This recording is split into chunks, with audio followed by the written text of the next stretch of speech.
عارف الشعور اللي بيخليك عاوز الأرض تنشق وتبلعك؟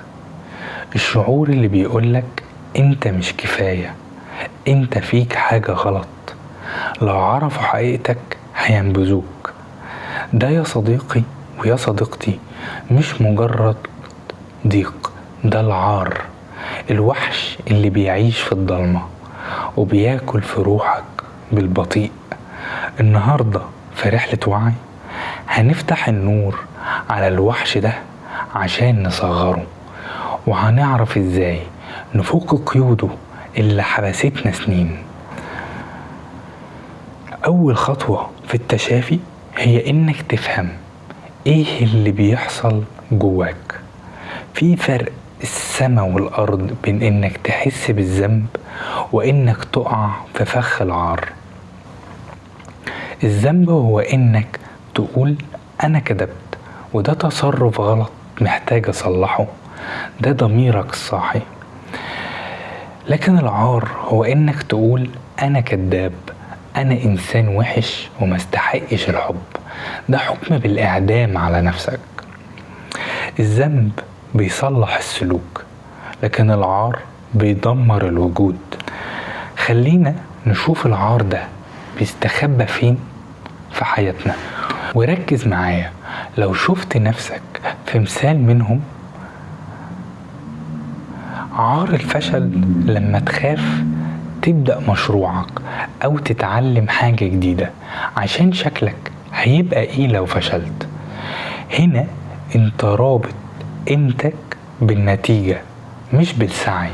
عار الصورة أو الجسم لما ترفض أو ترفضي روحك، لما ترفض أو ترفضي تروحي مناسبة أو تتصور أو تتصوري عشان مكسوفة من وزنك أو ملامحك، كأنك بتعتذري للعالم إنك موجودة بشكل مش مثالي حسب مقاييس الجمال، حسب مقاييسهم للجمال.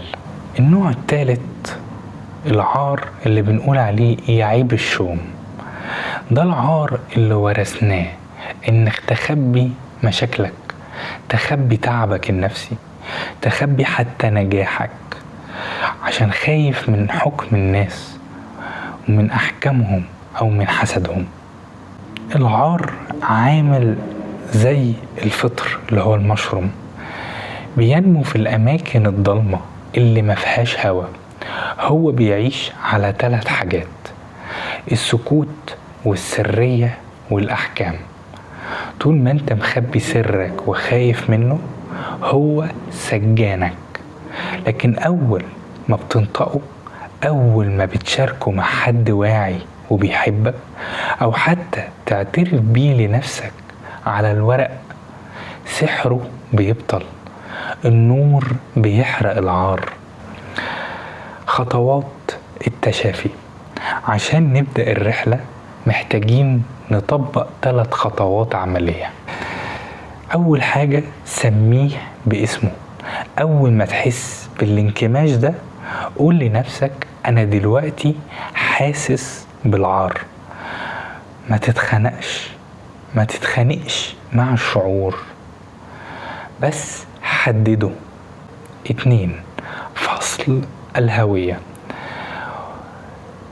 كرر ورايا: أنا مش أخطائي، أنا مش شكلي، أنا مش رأي الناس فيا، أنا روح نقية بتمر بتجربة بشرية أرضية فيها طلوع وفيها نزول.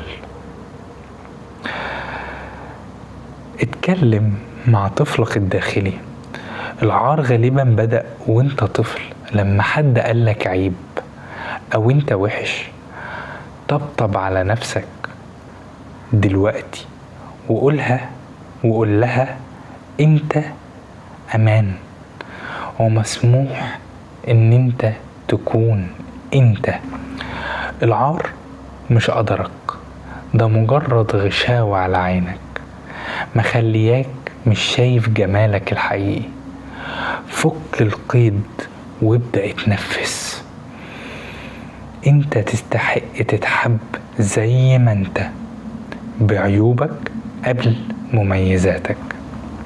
ولو الكلام ده لمس قلبك شاركني في التعليقات ايه اكتر قيد من قيود العار اللي قررت تفكه النهاردة.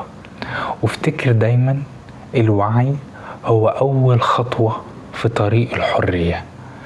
وشارك الفيديو مع اي حد محتاج يتحرر من الشعور بالعار. يومكم سعيد.